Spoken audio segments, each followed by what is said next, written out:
तो T20 world cup का semifinal आ गया है और मुकाबला भी क्या है?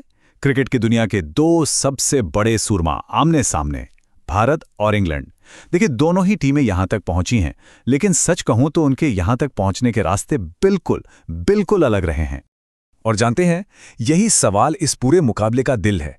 एक तरफ इंग्लैंड है जो शायद अपना सबसे अच्छा क्रिकेट नहीं खेल रही, लेकिन हर बार जैसे तैसे करके जीतने का कोई ना कोई तरीका निकाल ही लेती है।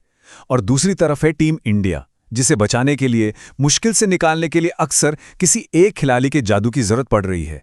तो सेमीफाइनल के इस महादबाव में कौन सी सोच काम आएगी?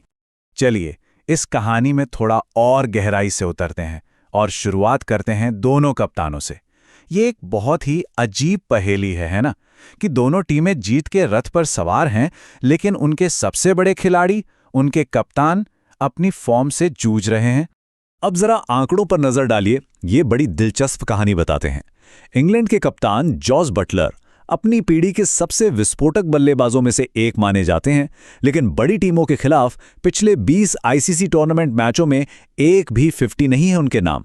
और वहीं भारत के कप्तान सूर्यकुमार यादव का इतिहास भी कुछ ऐसा ही है कि जब जब बड़े नॉकआउट मैच आए, उनका बल्ला अक्सर खामोश ही रहा है। बटलर के लिए ना, ये लड़ाई सिर्फ पिच पर नहीं है, ये उनके दिमाग के अंदर भी चल रही है। जैसा कि विजडन क्रिकेट का ये कोट कहता है, जब चीजें बिगड़ती हैं तो इसका असर उनके चेहरे पर, उनकी बॉडी लैंग्वेज पर साफ दिखता है। वो दबाव को छिपा नहीं पाते। और देखिए, एक कप्तान के तौर पर ये चीज न सिर्फ विरोधी टीम को हौसला देती है, बल्कि अपनी ही टीम पर दबाव बढ़ा सकती है। और दूसरी तरफ सूर्यकुमार यादव, उनके लिए तो मानो पूरी स्क्रिप्ट लिखी हुई है। सेमीफाइनल है, अपना घरेलू मैदान है, वानखेड़े का क्राउड है। उन पर यह साबित करने का बहुत भारी दबाव है कि वो सिर्फ द्विपक्षीय सीरीज के हीरो नहीं, बल्कि वर्ल्ड कप जैसे सबसे बड़े मंच के खिलाड़ी भी हैं। ये उनके लिए मौका भी है और सबसे बड़ा इम्तिहान भी।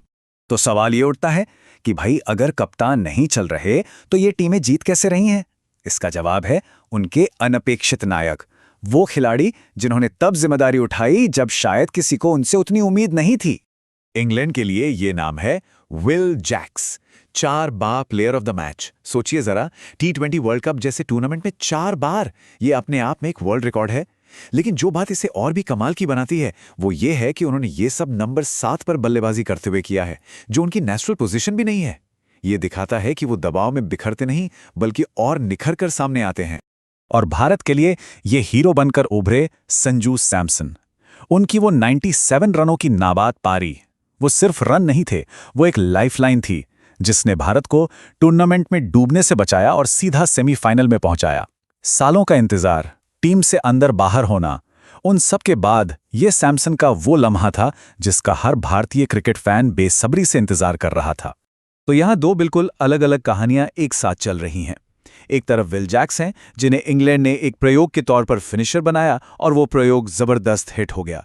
और दूसरी तरफ संजू सैमसन हैं, जिन्हें सालों बाद एक बड़ा मौका मिला और उन्होंने उसे दोनों हाथों से पकड़कर इतिहास बना दिया।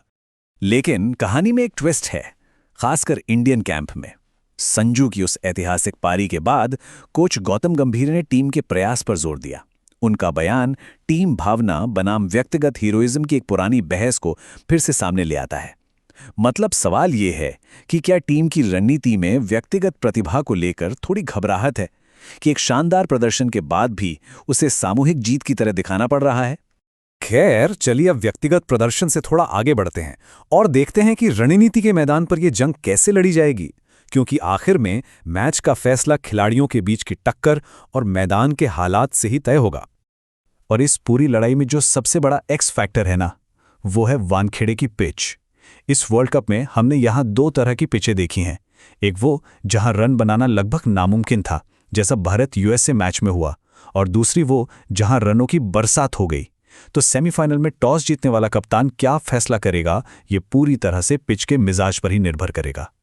अब एक बहुत ही इंटरेस्टिंग बैटल देखते हैं जो मैच का रुख तय कर सकता है। भारत के ओपनर अभिषेक शर्मा, भले ही उनकी फॉर्म ऊपर नीचे रही हो, लेकिन इंग्लैंड के गेंदबाजों के खिलाफ उनके आंकड़े, अरे बाप रे! जोफ्रा आर्चर जैसे गेंदबाज के खिलाफ 184 के स्ट्राइक रेट से बल्लेबाजी करना और एक बार भी आउट ना होना, और आदिल रशीद के खिलाफ तो लगभग 250 की स्ट्राइक रेट।